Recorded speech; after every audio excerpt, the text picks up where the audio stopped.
unconsolidated jeepney huhulihin na simula bukas. Ngayong araw kasi ang deadline ng 15 araw na palugit ng pamahalaan pagkatapos ng April 30 consolidation deadline.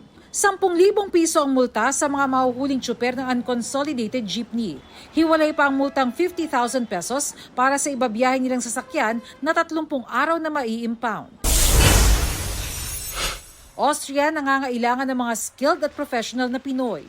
Para sa mga skilled workers hospitality industry, hanggang 186,000 pesos ang alok na sahod.